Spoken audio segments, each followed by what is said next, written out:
Life is stressful, ain't it? We worked all these years slaving in school, finally made it out the other side, and unfortunately, we are not eligible for student loan forgiveness. But fear not. There are ways that we can reduce the amount of money we owe quickly and try to get out of this cloud that is student loan debt. Today, we're going to talk about different strategies that I've used myself and that you can use to pay down your student loans faster and be free of debt. Keep it locked for all that and more. It's Crystal with the Cash Compass.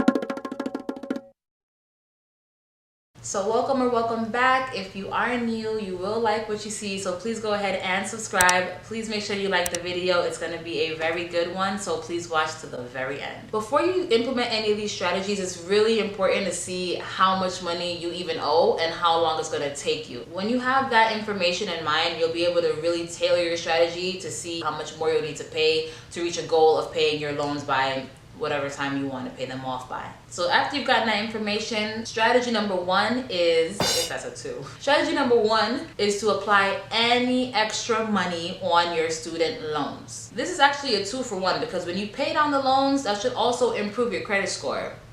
I mean, you're knocking out 2 birds with 1 stone. Or if you are an animal activist, feeding 2 birds with 1 scone. When I say extra money, I mean any pay raises, any bonuses, any tax money, any lottery ticket scratch-offs. You name it! All of that. Do not go ahead and splurge that money. Pay off your loans. You will thank your future self because you will have more access to your money faster. And remember, the lower your balance, the lower interest you will make, which is my second strategy of making 2 payments a month. Now I know. Making 1 payment is already enough, right? Why should I make 2? Because it's going to help reduce the amount of interest that you pay. You don't have to make 2 payments. You can just make half the payment in the first half of the month and the second payment at the end of the month. By doing this, you're reducing your principal balance faster, and when they're calculating the interest rate, they're calculating on a smaller balance. Now it sounds a little trivial, but over time you'll end up really saving a good amount of money by doing this. And I have a calculator in the description that you can play around with and see how you're gonna save money by paying these loans off faster, doubling your payments. Click the calculator below so you can get an idea of what I'm talking about. Now, you guys know I'm not gonna make you do the work on your own. I wanna back up what I'm saying with some numbers. So I am on calculators.org. This is their bi-weekly loan calculator, and I'll show you, let me show and prove the difference. Let's assume you have a loan balance of $30,000, which is pretty average for somebody coming out of college. Your annual interest rate would be 4.5%, and this would be paid over 10 years, right? So when we do that math, we end up with a monthly payment of $310 if you were to be making that payment just once a month, right? Total interest over the life of the loan would be $7,300 roughly. Now let's assume instead that we did half-month payments, which would literally be just this amount of $310 divided by 2. That's our $155.46. And you would actually end up paying only $6,500 of interest over the life of the loan compared to $7,300, a savings of $769. What could you do with that money? I bet you could change the world. Strategy number 3, pay more than your monthly payment. And that's obviously intuitive, we know that, right? But let me explain why that's important. When you make your first payment, a portion of it goes to interest and the other portion goes to your principal.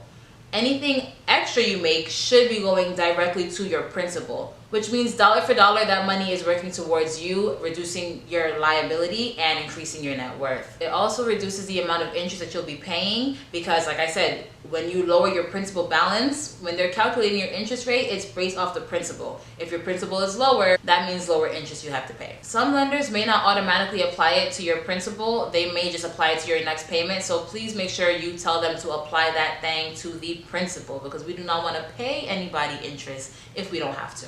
But don't just pay a little bit extra and leave it at that. Be very strategic with your payments. Make sure that extra payment is going to the highest interest rate loan because those are charging you the most interest, which means it's less money going into your pocket. So we want to get rid of those as fast as possible. Please apply any extra money to those. Once those are paid off, then you can lump all that money into the next highest one, and so on and so forth. And I touched on this a little bit, but when you make more money, if you get a raise, if you get a new job, do not inflate your lifestyle. Pay off your debt. Not just student loan debt, any debt that you have, okay? I see people who make more money, then all of a sudden they need a new car. All of a sudden they can only eat sushi from the sushi bar. I mean, they can only get their nails done every 2 weeks. If they don't do that, they're gonna die. Do not inflate your lifestyle. Please maintain the same life you're living right now. Handle all your debt, then after that you can have more financial flexibility. And who doesn't want to be more flexible? So please try to keep that same life, like I said, so that you can be very aggressive with your savings, with your investing, with your debt pay down. You will really be thankful when you do that in the future. You will have much more access to your money. You can make much more money moves. Trust me, once you don't owe anybody, it'll be a really good feeling. And the last strategy is to consider refinancing. Please only refinance if the interest rate will be less. You don't want to go through all the hassle of a consolidation just to make one payment. That's not going to actually be less money. You want a lower interest rate because you want less money to go to the lenders and more money going to reducing these liabilities. This method is good if you have a whole bunch of different student loans and you're making multiple payments everywhere. It'll bring everything into a nice, tight, cute little bow, and you make one payment a month. Or two if you're following my strategies, right? So again, look at your options. In my video where I'm speaking about student loan forgiveness, which is right up here, you'll see the link that I have that offers a free consolidation. So go check that video out and then go ahead and see if you can, with the loans that you do have, apply for that consolidation. All right, that is all for this video. If you liked it, please give me a thumbs up. Please go ahead and subscribe. I have a whole bunch of good videos in my pipeline, so you'll definitely want to be around for that. And as always, keep your money up.